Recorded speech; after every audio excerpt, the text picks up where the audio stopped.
If you would have told me when I first became city attorney that the thing that I would be most noted for would be same-sex marriage, I would have had no idea. It was this land that I didn't expect to be in, of a hugely important constitutional challenge on an issue that was very close to my heart.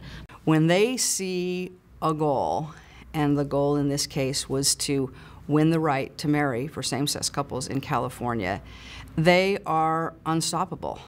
We wouldn't have been successful if we didn't have a broad cross-section of people support the legal effort. Business, clergy, religious groups. JCRC was a key component of that fight. The JCRC was one of the very first faith-based organizations representing the Jewish community that was involved in marriage equality. They were steadfast in assisting us in knocking down one of the last barriers of inequality. It was with great excitement that we watched Dennis Herrera and Terry Stewart in their groundbreaking fight for marriage equality. Once the state has entered into the business, which it long ago did, of regulating marriage and of denying and granting access to marriage, it has to do that on an equal basis. We were on the sidelines rooting them on and trying to help bring a faith presence to their fight. Dennis really laid his political future on the line in standing up for what now we can look back and say, well, it's inevitable, of course. Anyone who wants to be on the right side of history would support the right of same-sex couples to marry, but that's not the way it was in 2004. It would have been really easy for him to kind of do what everyone had done before and handle something the way that most government lawyers handle things. I think back that there were a lot of people that, at the time, that didn't think it was the right thing to do. One of the real joys of working under Terry and Dennis is that time and time again, they look for opportunities to make a difference and really take a stand. The highlight for me was in 2008 when we learned that the court had ruled in our favor on the constitutional issue. I issued an opinion at 10 in the morning. What happened? Are we going over there? Do you have a decision? The court reversed. That's reverse? What does that...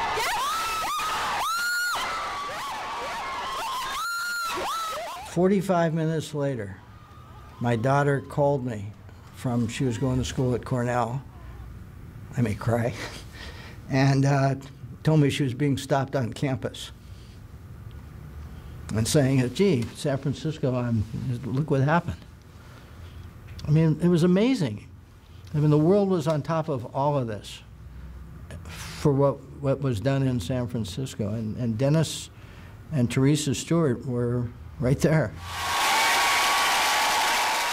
I heard a huge holler go up from the Civic Center Plaza. I thought to myself, even though the anti-gay people are out there, they don't have the numbers to make that kind of a yell.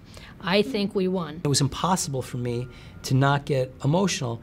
And Terry was actually less emotional than me. And she said, what are you getting so emotional for? You're already married. I was at the U.S. Supreme Court hearing on the final disposition on Prop 8, and I turned around, and there's Dennis and Teresa sitting there. I was so proud of them. When you see somebody happy and you see the difference you make in their lives when you perform a marriage and know that you played a role in that, something you'll never forget. What made the challenge to win marriage in California so powerful was to have standing with us elected officials, to have standing with us an entire city, to have the city attorney be the face of what was the right thing to do. That set an example for city attorneys and for elected officials all over the country. And up until that time, it wasn't like that was a very common partnership. They really broke new ground by doing that.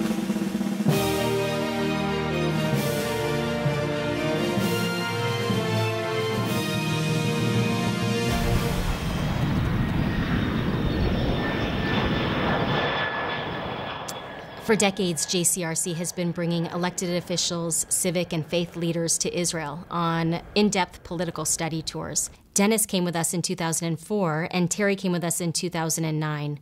And I had the privilege of traveling on the 2004 trip, and I was so struck by how well-read and thoughtful and deeply analytical Dennis was about this experience.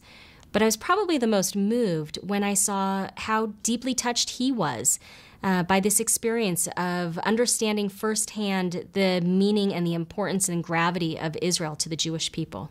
The lessons that I learned there, the feelings that I had, the sense of history, the sense of our place in history and how our place interacting with different faiths, I think, in different communities, is something that you really get in touch with. After I went to Israel, I started reading more carefully the news about Israel, and I felt like I understood the conflicts better. Not all of them and not completely, but much better than I had before. I felt like my education about the Holocaust and about the need for a Jewish homeland really blossomed.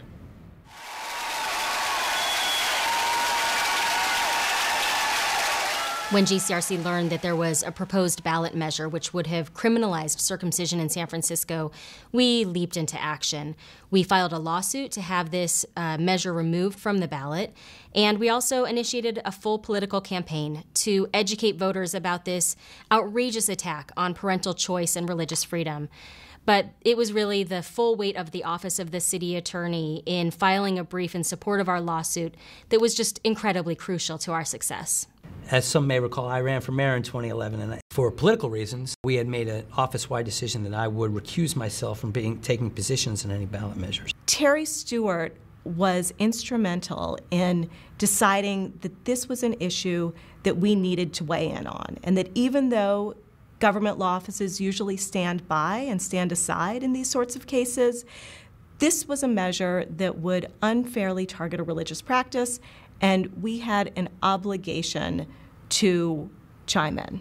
The website of the man who was sort of behind the circumcision ban, these comic books, he called them, that were demonizing Jewish people for their practice of circumcision. All the bad characters were Jewish and were dark-skinned and dark-haired, and all of the superheroes in these comic books were blonde, Aryan, and it was so reminiscent of Nazi propaganda. Terry, in addition to her ferocity, there's just an uncompromising integrity and a desire to do things at the very highest level. She's an incredibly able advocate. She has a sharp mind. She has great analytical skills. She's incredibly articulate. She's very poised in the courtroom. In a really stunning victory, the court agreed with the JCRC's arguments and the city attorney's arguments and invalidated the measure before it even went to the voters. And had this measure remained on the ballot, it would have dramatically changed our Jewish community's sense of security. It isn't simply any one or two or three cases. It's a whole series of cases involving workers' rights, wage theft issues, immigrant rights, consumer rights, the rights of tenants.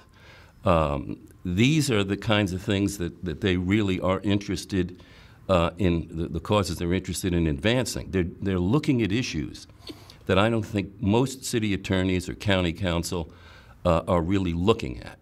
They have this shared passion for doing the right thing, and that's not always the popular thing. To me, he's a personal hero. He has a lot of guts, and a lot of politicians feel like, no, you have to please everybody. You can't, step on anybody's toes. And Dennis isn't like that. We have a responsibility, we have a power, and we're going to use it.